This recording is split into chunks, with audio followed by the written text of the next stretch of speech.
Welcome to Life, Lessons, and Laughter with your host, Glenn Ambrose.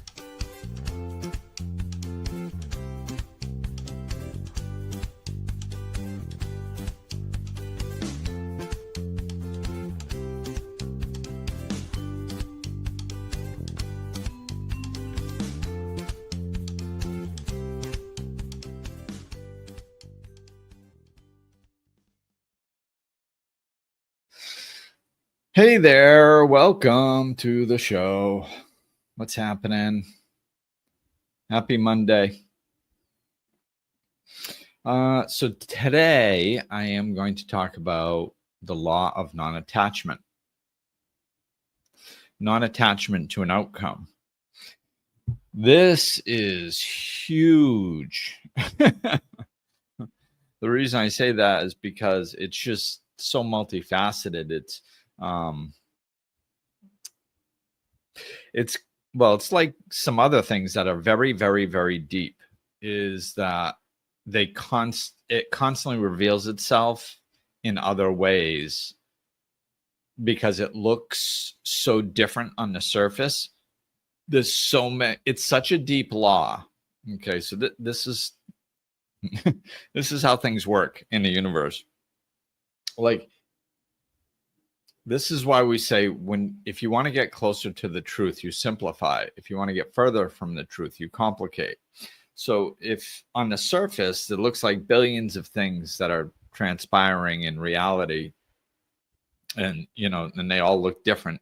Your car payment is different than your electrical payment but then you can group them together as bills. But then you have to pay for food. So that's technically not a bill, but you need it to keep you alive. And it looks like there's just billions and trillions and gazillions of things on the surface that make up life that we have to look at. And it's very confusing from that perspective. So as you work your way down, it simplifies and simplifies. And if you go all the way down to the core, you're going to find what I like to call the spiritual laws. The thing about the spiritual laws is they overlap. I've talked about this before. So it's like, if you go deeper and deeper into the spiritual laws, you can even simplify them. But some of them you can kind of pick out because they have their own energy, and this is one of them. So this is non-attachment to an outcome is very deep, and you're going to be able to see yourself, see this law bubbling up in a lot of your experiences if you slow down and go deep enough and look into your experiences.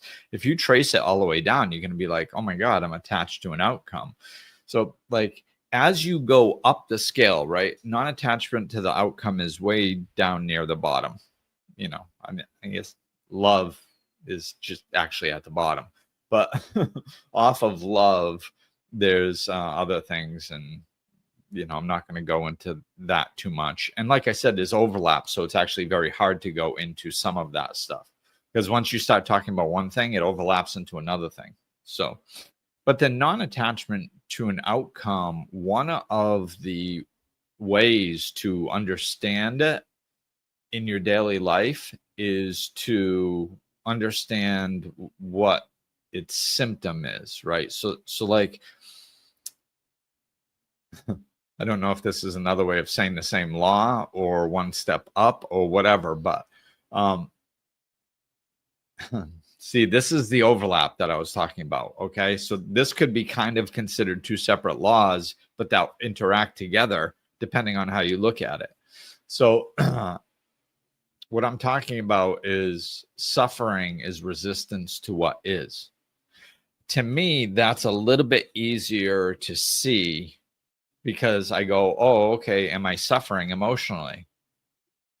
Yes. Okay, then I must be resisting the reality of something, the way something is. I must be resisting that. It's like, yes, okay, well, why am I resisting it? It's because I'm attached to what I want to happen. right? So do you see where the overlap is? So I'm attached to what I want to happen. I don't want my car to break down, but my car breaks down, right? And I get upset. So I'm upset, and if I'm upset, I'm experiencing emotional suffering. So I can look at that and go like, okay, I'm resisting the reality that my car broke down, and that's what's causing the suffering. Yes, that's true. Another way to kind of phrase that, or maybe even take it one step deeper, is the non-attachment to an outcome. Okay, why am I resisting the reality that my car is broken down?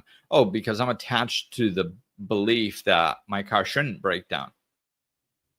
So I'm attached to that belief system. And really, is that true? I mean, to so here we are diving into the actual nuts and bolts of non-attachment. Is that true? That's my favorite question. So is my car not supposed to break down? Well, no, it's not reality. Cars break down all the time. It's the line from The Breakfast Club. We live in an imperfect world. Screws fall out. Stuff happens. So it's not. Now, would I like it if my car didn't break down? Sure. Why? Do I think that that's going to make me happy? Then I'm heading down the wrong direction. Like that's so. This is why talking this stuff out is so good, because like most of the time, if you talk to people, they tend to defend their right to be upset.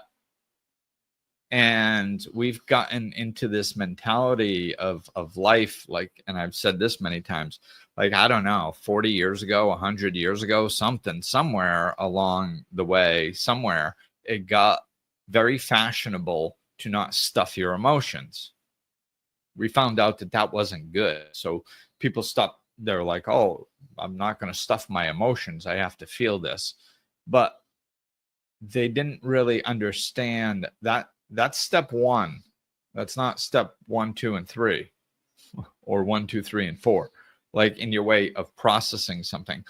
If something makes you upset, then sure, you can feel upset, but then what? I'm just going to feel upset forever? No, we're supposed to work through things. Otherwise, we will be upset forever. Every time we get reminded of that situation, it's going to upset us. So I don't like walking around like that. But when I start having these conversations initially with people, like I can hear that either from people or when I'm talking this, like I have an ego too, right? So my ego will spout out its objections as I'm saying what I'm saying. Now, which I guess is another interesting point. This is like when I stop and express the ego's objection to it, it's because I can kind of hear that inside my head. It's just with me, I understand that that's my ego throwing up an objection, and I don't have to listen to that. I don't think that that's like me, and I don't think it's necessarily true. It's just my ego trying to warn me, because I'm talking about something that sparks fear in my ego because it loses control. So like my ego is going to go, yeah, but Glenn, watch out, just like everybody's ego does. It's just a small voice that spits out this idea, and I know that that's what's happening, so I don't take it seriously. Whereas a lot of people, if they have a thought, they're like, oh my God, this is really how I feel. Like, this is my thought. This is how. No, it's just your ego throwing out a warning sign. That's all. So I do this fairly regularly when I'm explaining things. I'll hear my ego throw a little objection out there, and then I try to address it, because I know that ego's basically the dynamic of an ego is the dynamic of an ego. So my ego works just like your ego does, and everybody else's ego does. The dynamics of how it works is very simple. It's It's not complicated. It might say slightly different things, but for the most part, they say the same things with the same energies for the same reasons. So this is one of the reasons why, and sometimes the information is being channeled if I get really specific with a client, but then sometimes it's just, I can look at just about any stranger and they could tell me one sentence about what's troubling them. And I could probably tell them exactly what their ego is saying. I mean, I do it fairly regularly. So it's, because I want the people that I'm working with to understand that I understand them. Like I understand what's going on inside of their head. I understand what they're struggling with. So sometimes I'll just be like, oh yeah, what's going on inside your head is your ego's going blah, blah, blah, blah, blah, blah, blah, blah, blah, and blah, blah, blah. And they're like, oh my God, that's exactly what's going on inside of my head. How did you do that? It's like, it's just because I have an ego too. Like, and so does everybody else. It's, it's not complicated. We all think the same things. We all struggle with the same things. We surface wise, we can struggle with different things, but as we go underneath, we struggle with the same things in basically the same ways because of the dynamics of our ego. So went off on the ego there for a bit. I got to get back on track. So non-attachment to the outcome. So if my car breaks down and I'm upset that my car breaks down, most people defend their right to be upset. That's their ego. So that I go, well, why should you get upset because your car broke down? Well, because it inconveniences me. So of course I'm going to be upset. Like, no, it's not mandatory that you get upset. Like, you can be inconvenienced and accept that you're inconvenienced and not have inner turmoil over the fact that you're inconvenienced. You can just accept it. You don't have to resist it and walk around going with this armor saying, I don't want this to happen to me. See, that's what we do most of the time. We're walking through life, and on an unconscious, sometimes a conscious level, people think that if they're not upset with something happening, then that means they agree to it, which is not the case.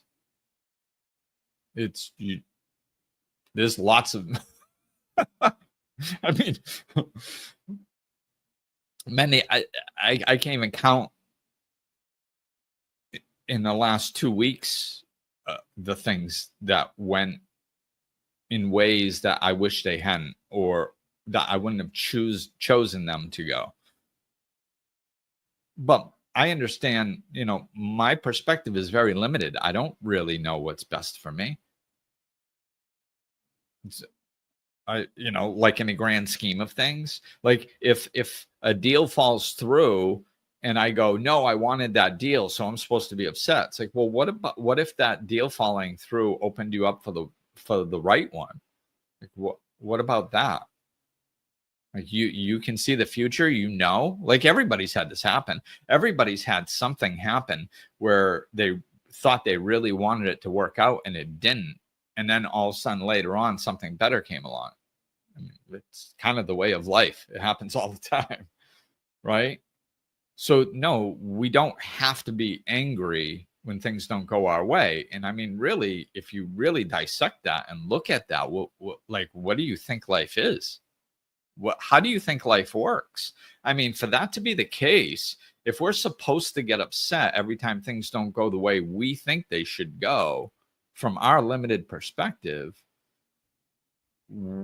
like, let's blow that out. What does that look like in the macrocosm? That means, like, there are over 8 billion people in the world. We're all individuals. We all see things differently from different perspectives. And everything is supposed to go the way each person thinks it should go in their own personal opinion with their limited perspective, or else there's something wrong with reality. And we're supposed to be angry and upset and walk around like that in that energy. Like, don't you think everybody would be walking around angry? Because like things don't go the way we think they should regularly. So we're going to be angry regularly. Well, is that a good way to go through life? Is that a good formula? When things don't go the way I think they should go, I will get angry and walk around with that anger. But then you're going to be angry a lot. Like, that's just not how I'm going to choose to walk through life. So I have to practice non-attachment to outcomes. And this is really where it gets tricky. And basically, we are all control freaks. Like, there's the control freaks that are obvious, right? Oh, they're very controlling people. And when I first started life coaching, I found it interesting that I was working with these beautiful, big-hearted people, just, and I still do, but people who are working on themselves are big-hearted people. They're just, I'm lucky. I get to work with some of those most kind, compassionate, wonderful people that I've ever met. It's because they're the ones that do the work on themselves. So I was a little surprised as I was uncovering and going deeper with some of my early clients. And I was like, wow, like, you're a control freak, and they're like, what? And I'm like, yeah, this is, and what it is it's a lot of people pleasers, which is another, very common trait in big-hearted people, because we're still, big-hearted people are wonderful. It's just, we don't live in a society that recognizes that. So therefore, they get taken advantage of quite a bit if they don't know how to take care of themselves. You just run around with, I'll say, a half-open heart, because that's what most big-hearted people have. They have a half-open heart.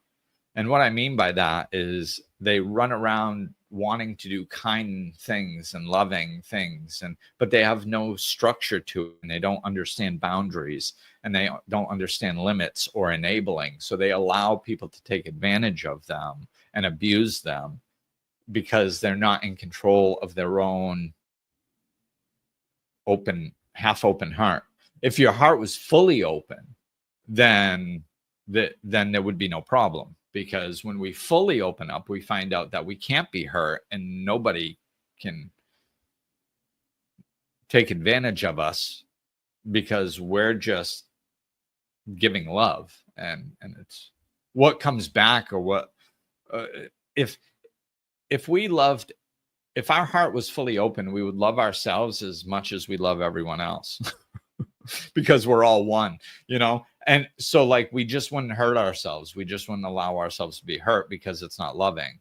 So we'd just be like, somebody could try to hurt us, and we'd just be like, no. Somebody could do, say really negative things, and we would just see it as their ego lashing out. We would understand that it's not them, and we wouldn't get hurt emotionally. If somebody tried to take advantage of us in a physical way, we'd just be like, no. And we wouldn't get upset about it. We just know, out of love. So, but most people are their hearts half open, and this is just one way to explain it.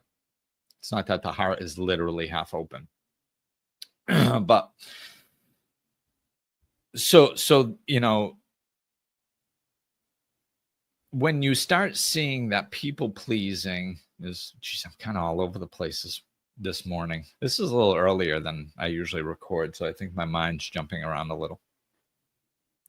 But when I saw that the people pleasers were trying to control outcomes, it's like, oh, like, people pleasers can be very manipulative with the way they try to get people to do what they think is best, or to, that the road to hell is paved with good intentions. So you can have a big heart and you can be trying to help people, but if you're trying to control their behavior, and what they do, then that's controlling. And this is usually why people pleasers get upset, because they're like, oh, well, I'll just give these people what they want or what they think they need, and then they'll be okay, or then they'll like me, or then they'll, there won't be any fighting. Or then it's like, oh, so you're trying to control the outcome of the situation. You're just giving them what they need, not because you want to give them what they need. You're trying to give them what they need so they'll be happy, because if they're happy, then they don't come in and impede on your happiness. So you're trying to control the external situation, and you're never going to do it. That's an attachment to an outcome. I can't believe it. I gave them money every week, and they didn't, and they told me they were going to go get a job, and they never went and got a job. It's like, well, right. That's called enabling. You weren't helping. You were enabling them to not work. Right? Enabling is one of the biggest tendencies for people pleasers, martyrs, things like that. So, but it's an attempt to control the outcome. You see, we're always trying to control things. So, and yeah, which door am I going to come in on this one? The controlling of outcomes, there's many ways we can come at this. And so one of the ways that this bleeds into our life is that we have to take action to make things happen, right? We're co-creating with the universe or with God. So we have to take action to make things happen. Now, people think that, I think people misunderstand what taking action is. Like they think, the saying, if you work hard, you'll be successful. It's not true. There's many people that work extremely hard that aren't successful. And I'm just talking financially successful, right? But however, there are many people who have worked hard and become successful, right? So there's evidence both ways. So what's the difference? Like if many people are working hard and they're not becoming financially successful, but yet you have a whole bunch of people becoming financially successful and they're working really hard, how can it be both ways? Well, what it is it's not, becoming financially successful is not about how hard you work. It's about our belief systems. And usually those are unconscious and we're actually unaware of them. Surface belief systems are just intellectual thoughts that we think we believe, and they're not very powerful. Our unconscious beliefs actually drive what happens. So if we truly buy into success coming from hard work, financial success, and then we start working hard, if we believe that that's a dynamic, then we're going to start becoming financially successful, unless there's an unconscious block, of course, like I said. But if there is no unconscious block and we just straight believe that hard work brings success and we're working hard, then we're going to get successful, because we believe that that's what makes success, not because it actually does, because it doesn't. Like, you can see a bunch of people working really hard and not becoming financially successful. So it doesn't work. It's not the reason. It's just we think it's the reason. So it aligns us with financial success.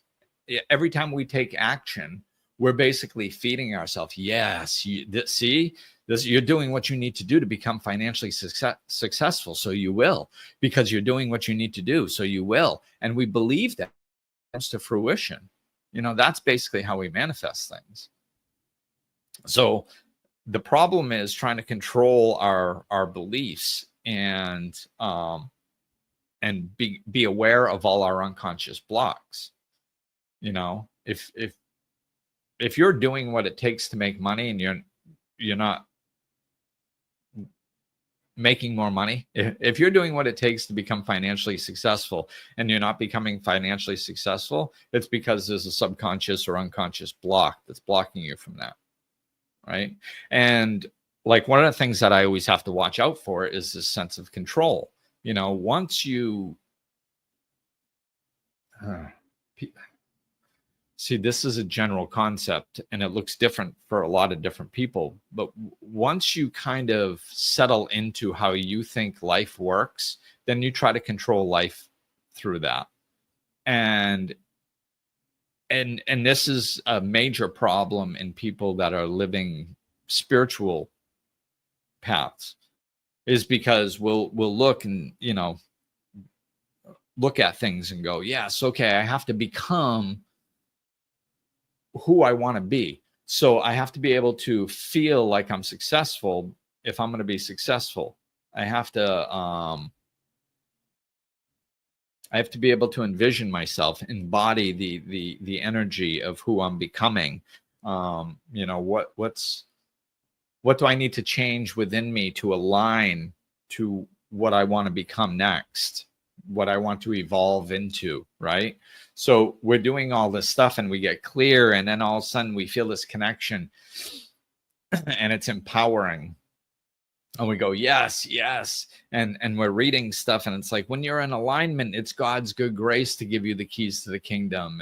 And we're reading all this stuff and we're getting all jacked up, and we don't even realize that what we're doing is attaching to an outcome.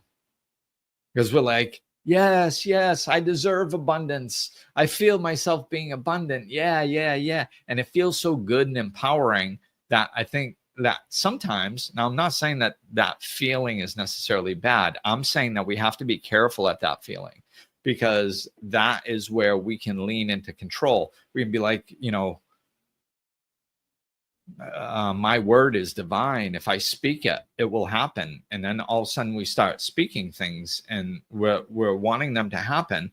And I've had this happen in my life where I'm just all jacked up in good space. I'm looking forward. I'm feeling confident and all the things that I think I'm supposed to feel. And then I start doing things and just nothing is working. Nothing's working out. Nothing's playing out. And I'm like, what the heck? And then things start with me, it happens very quickly. So like within a couple days, a lot of times, but definitely within a week, my life will start getting, on an external level, it will start getting worse. Like everything that can go wrong will start going wrong one at a time in my life. And if something goes wrong and it really triggers me, then a lot of times I'll get something else to go wrong right after that. Like right when I'm in the midst of being triggered, I'll get triggered again. And it's the universe trying to catch me going, Glenn, you're not in alignment. You're off. You're trying to control things. Your intention was good, but really what you're trying to do is you're getting all jacked up because you think that you can say, and not literally, but figuratively, you think that you can say, God put $1 million in my bank account tomorrow and it's just going to be there. And you get excited about the thought of that, because not from a selfish perspective, but because of the things that I could do with that, and the experiences I could have personally, and the good that I could do for communities, and all this stuff, and that I get all excited and that starts pulling me, and it's joy, and I'm embodying the feeling of it, and it feels empowering and good. And the universe is like, whoa, dude, like you're trying to control things and you're slipping into your ego. And like, we can't have you manifest like that, because then you're going to think that's how you're supposed to manifest. You are completely attached to outcomes, and you don't even realize that you're attached to outcomes. You have to practice non-attachment. That's like very foundational. Non-attachment to an outcome is very foundational. So what this means is fully participating. Yes, we take action. Sure, we get excited, but we're also going with the flow. See, like when you're going down a river and the river is pulling you to the left and you're all excited and you think you want to go to the right, so you're paddling like crazy to get to the right, and the river is just going, why are you struggling against me? We're going left. This is beautiful. Like, you're going to get all that you want and more, and we're taking you there. Why are you struggling to go right? And I'm going, oh yes, but oh, it's wonderful. I'm so empowered, and now I'm going to go right, and it's going to be wonderful, and it's like, no, like, that's not, you're not going with the flow of life. You're trying to control it, and you don't even know you're trying to control it because you're too excited and not grounded. This is the problem when we're not grounded. Like, spirituality is wonderful, and floating around and feeling the love and the peace and the joy and the connection that we are capable of feeling because of being on a spiritual path. What a gift that is. How beautiful is that? But it's intoxicating, and it has to be balanced with being grounded. We can't, if we're just like all jacked up in emotion and we start trying to control things. Oh, but why? Because it's loving. I'm so loving. So I'm going to stop everything negative happening in the world because I'm loving, and watch me fight against it. It's like, fighting isn't love. So if we have to go with the flow, there's a flow to life. We can't try controlling what life is doing. We have to be non-attached to the outcome and just fully participating in whatever. When there's action and it comes up, absolutely, we participate. We put energy towards things. But then when one door shuts that we thought was going to be open, we go, oh, okay, where's the window? And then we just look for the window. And that's going with the flow, and it's not trying to control everything. And that's when everything works out. Everything will work out as long as we keep our hands out of it and stop trying to determine what is supposed to work out and what isn't supposed to work out. And this big land deal that I'm working on, it's just taking this to higher levels, and I'm being held to a standard. This is how the spiritual path works. As we grow, the universe isn't going to let us slide backwards. There is no backwards. There's only more growth moving forward. So as I'm expanding, the universe is like, well, we're not going to, before we used to let some aspects of control go because whatever. But like where you are now, like it's just a hard no. Like, no, if you're controlling, it's not going to work out because you know better. Like, maybe it's unconscious and you didn't pick up on it. So then we'll give you signs and we'll let you see that it's not working so you can make the correction. But we're not going to allow it. We're not going to just let it slide by, because then you would never grow.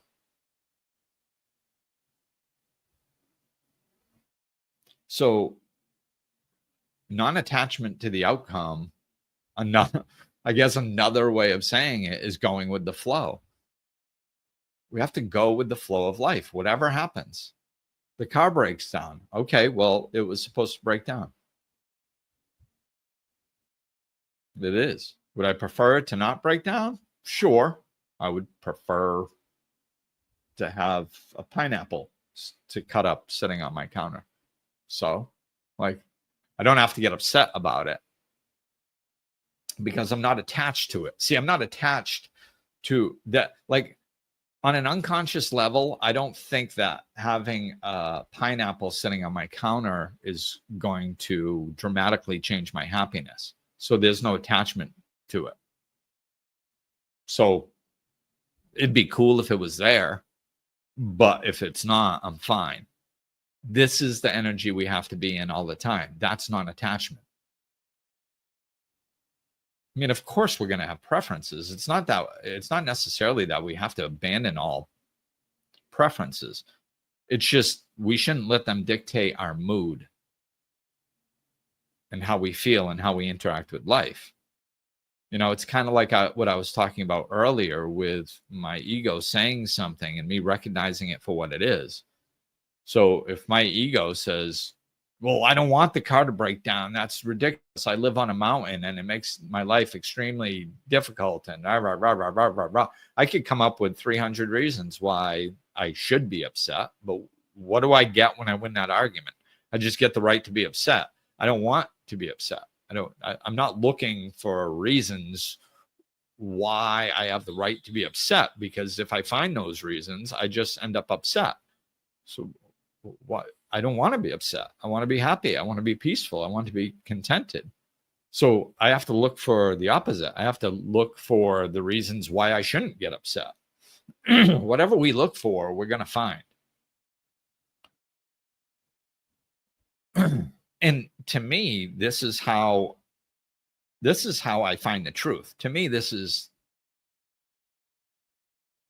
actually how life works.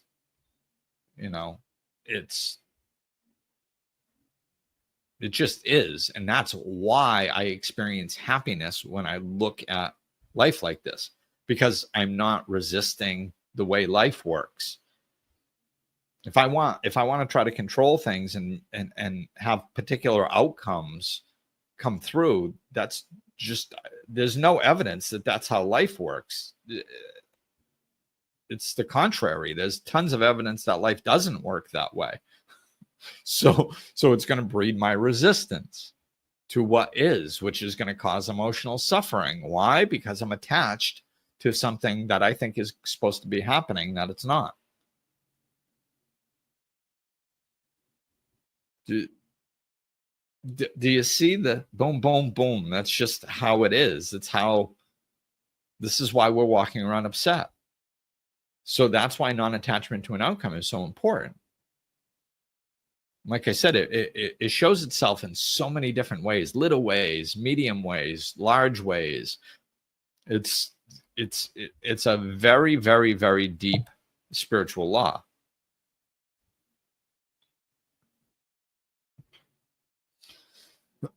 So as I'm doing this land project, how this is manifesting for me is like, okay, I get all jacked up with this empowerment and abundance and belief in myself and excitement for the future and all this stuff, and I get swept away, and then I start trying to control things, and things start, when I start trying to control things, then my mood starts getting knocked around a little bit.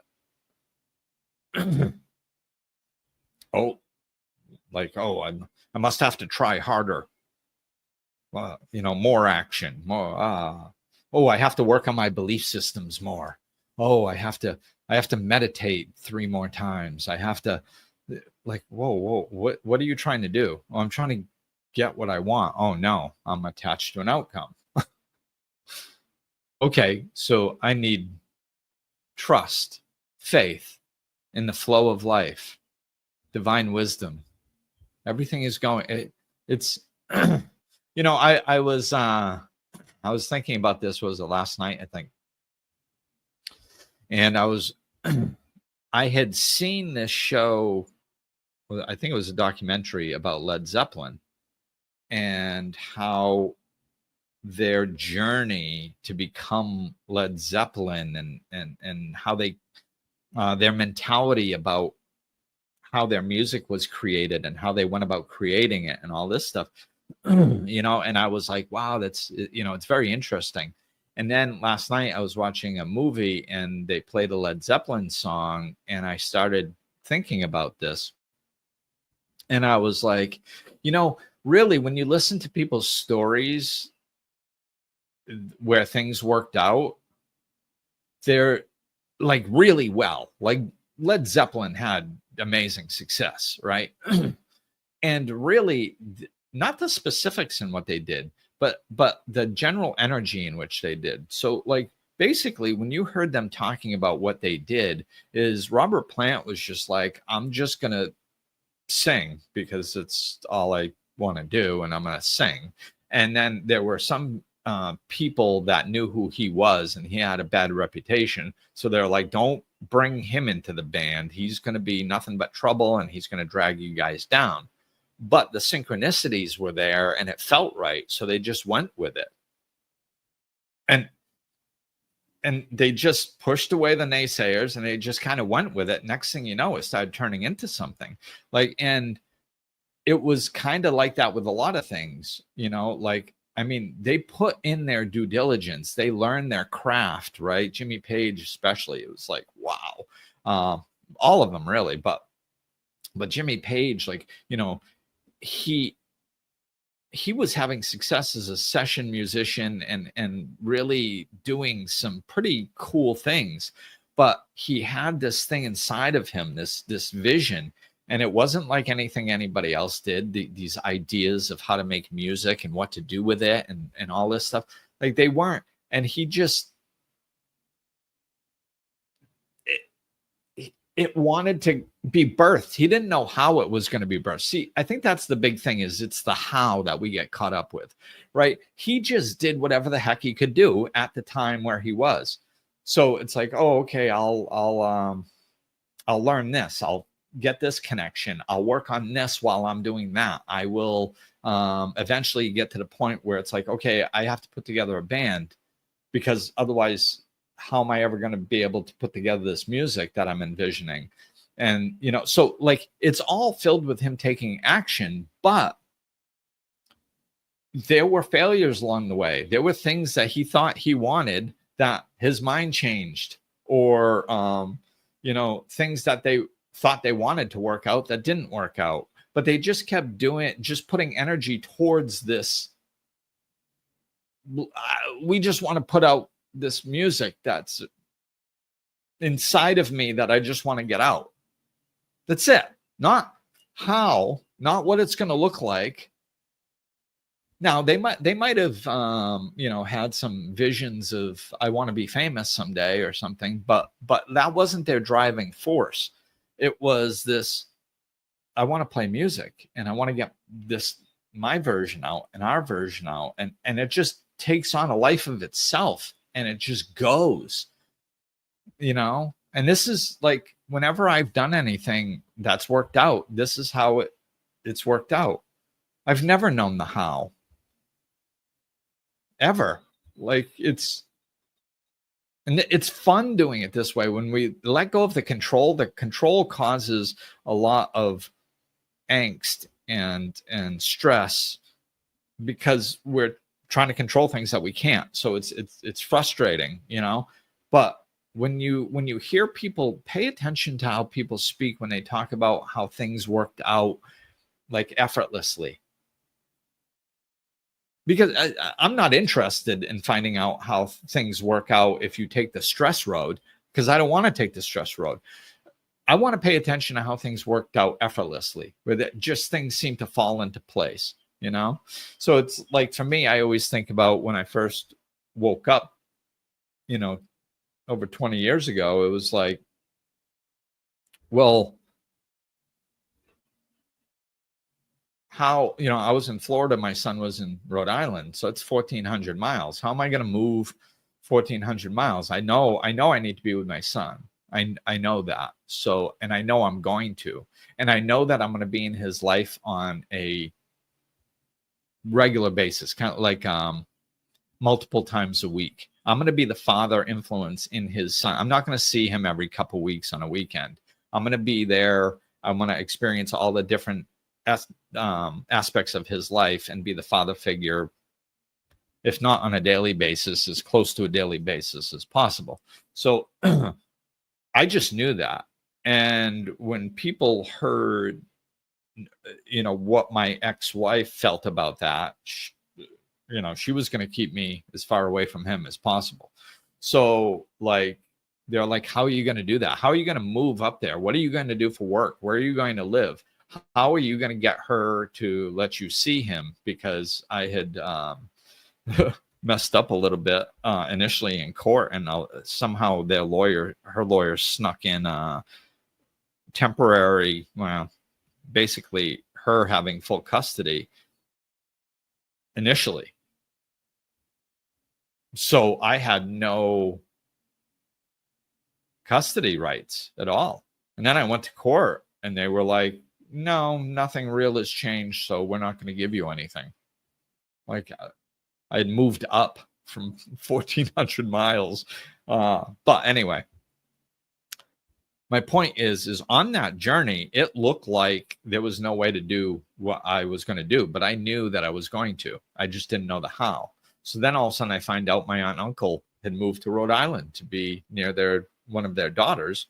And I wanted to move to Rhode Island. And they had this big house with an extra room, and my uncle had these copy machines and computers downstairs from an old business that I could use to job search. And it was amazing. Like you couldn't design this any better. Right? So then I had like 3 interviews lined up for jobs that I didn't really want, but I needed to get something. And then all of a sudden that morning, I open up a newspaper and there's a job fair 15 minutes away. And I'm like, what? Like, why didn't I see this before?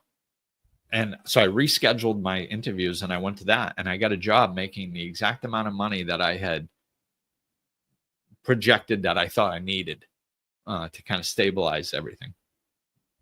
So it just happened. It just fell into place, And then I got an apartment from a landlord that I had walked out on when I was drunk, like a year and a half or 2 years earlier. I just left my apartment. I didn't pay rent. I didn't tell him. I left all my crap in there, food in the refrigerator, everything. I just left everything and bolted. And this person decided to rent to me again. Like insane. So I lucked out there, just these things. And then my ex moved down to a town like 20 minutes away or 30 minutes away or something. And I was like, well, I want to be close to my son. So I moved down to that town too. And I found an apartment right 5 minutes from his house, right around the corner and down the street. Perfect. Then I found another place later on that was even better. Same location.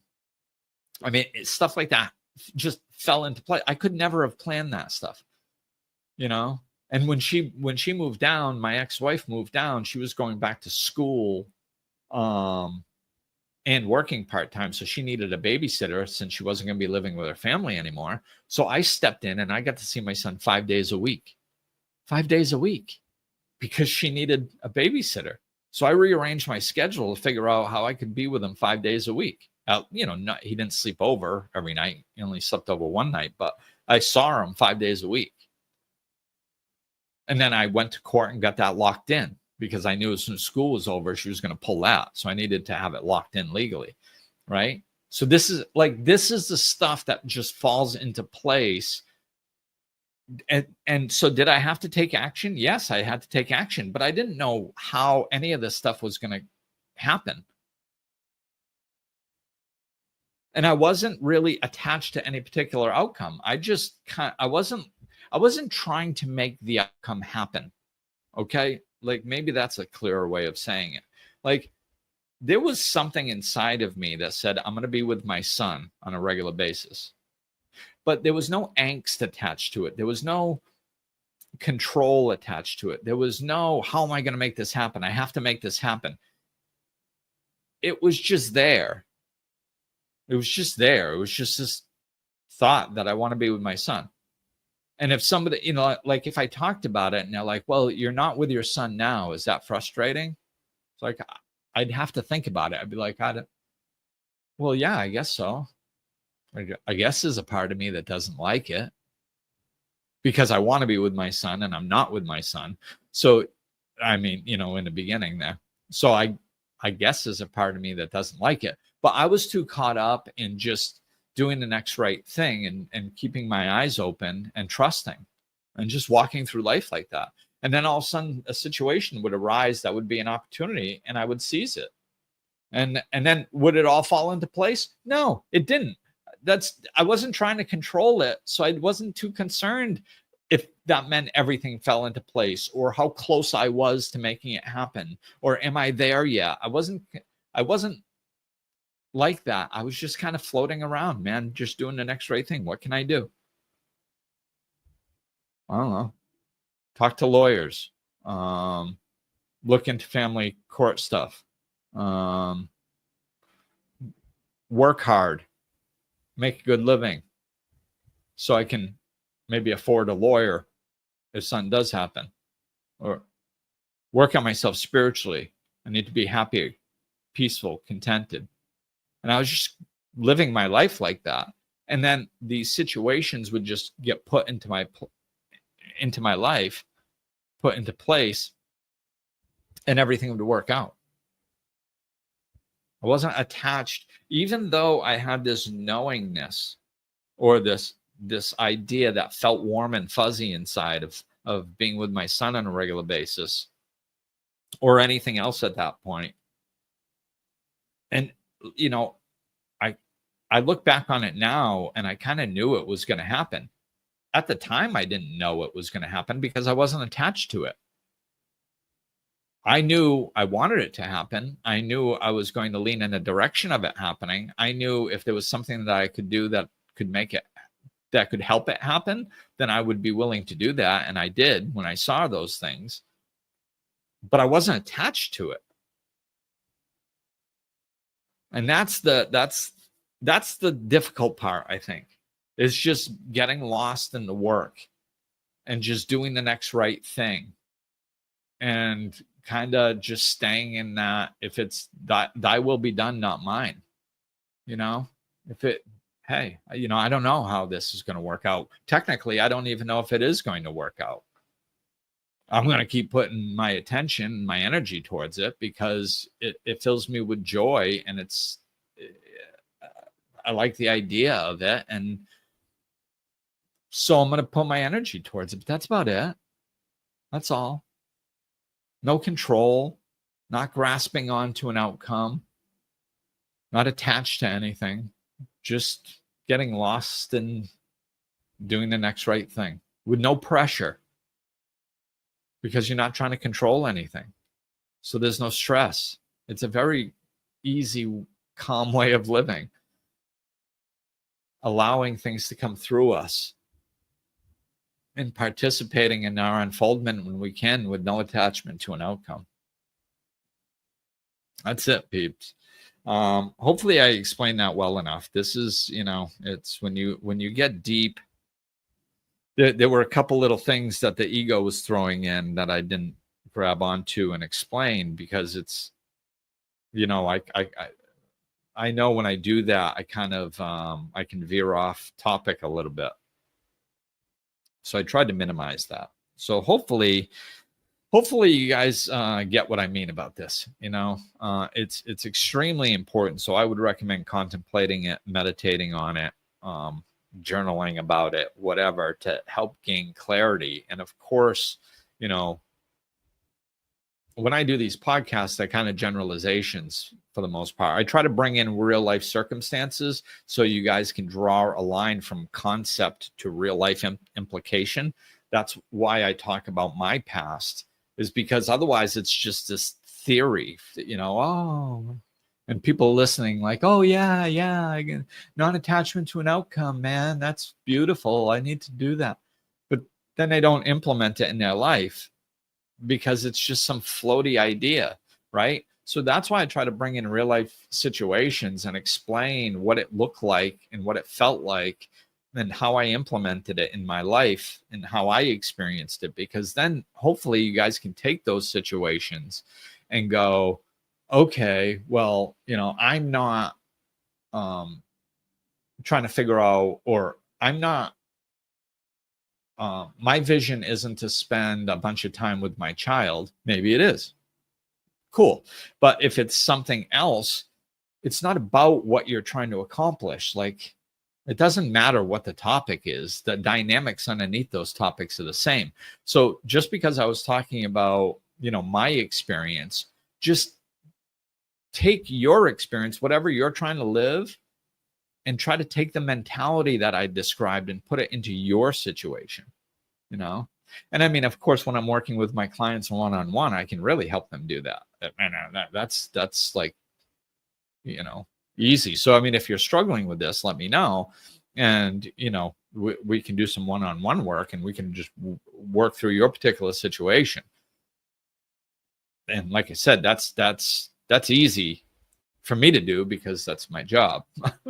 It can be very difficult for other people to do because, you know, it's not their job, and it's their life situation. Like, I can help other people even better than I can help myself, because myself, I can drop into unconsciousness sometimes, or, you know, get clouded with emotion sometimes. And then that's why the universe pulls me back in and goes, oh, wait a minute, you drifted off there, Glenn. You started getting into control. We got to get back here. Non-attachment, remember? Yeah. Stay open. Oh, yeah. Okay. You got a little excited there. You drifted off. And before you knew it, on an unconscious level, you were trying to control things and you didn't even realize it. So we just took your legs out a little bit so to capture your attention. So you're like, oh, wait, I'm off. I'm doing something that isn't working. How, you know, where did I drift off? Oh, I'm caught up in control. Okay. Get back to non-attachment to an outcome and open. What did it look like when you were doing, when you moved up from Florida to Rhode Island, Glenn? Oh, it looked like this. Oh, okay. So how can you duplicate that, the energy in which you experienced that, the way you were thinking, the way you were feeling, your outlook on that? How can you duplicate all those things that worked into your situation now, right? So what I'm asking you to do, I have to do too. I can look at the dynamics of what worked in the past and then use that as a blueprint for my current situation. Okay, I was just doing the next right thing and completely open. And if things didn't go the way that I wanted, I didn't take it personally. It didn't even knock me. I just went, oh, that one didn't work. Okay, I'll keep my eyes open for something else. Can I think of anything? No, not right now. Okay, I'll keep my eyes open. And I just kept doing the next right thing and looking around. Then something else would come, and then maybe that one would work. Right. So I take that and I go, okay, how can that was what I was doing. That was how I was feeling and thinking at that time when things worked out. Okay, cool. How can I bring that into my land situation? Oh, okay. Well, I just have to keep doing the next right thing and, you know, putting my vision out there, and then the right people will fall into place, and it'll, you know, and it's a beautiful practice because this is my first land project. So like, I don't know what to expect. I think personally, I think that's helpful. I've heard many successful people talk about this, that they're like, you know, like musicians. They're like, oh, it was easy getting famous. I didn't know I wasn't supposed to. I was just playing my music, and then it kind of happened. Now I know what it takes and how hard it is to become famous, and keeping it is harder because I know that it's not supposed to be easy. Like, you know, so sometimes ignorance can be bliss. So, you know, I'm just doing things that feel right. And some people that have been in this business for a while, they're like, Glenn, it doesn't work that way. And I'm like, okay, I understand what you're saying, but I think it might be able to. Let's play around with it a little bit. And the ones that are open, it's going to turn into a beautiful project. You know, it already is. Things come in that people don't expect. If I told you guys all the ideas that were falling into place and all the especially a business person, at first a business person is like, huh? Seriously? I'm like, yeah. They're like, oh my God, this actually might work out. See, I've gotten far enough where the business people are starting to go, oh my God, this dude seems crazy, but like, I think this is going to work. It's cool. All right, peeps. Thank you for listening. Let me know if I can serve you. And that's going to do it for today. All right.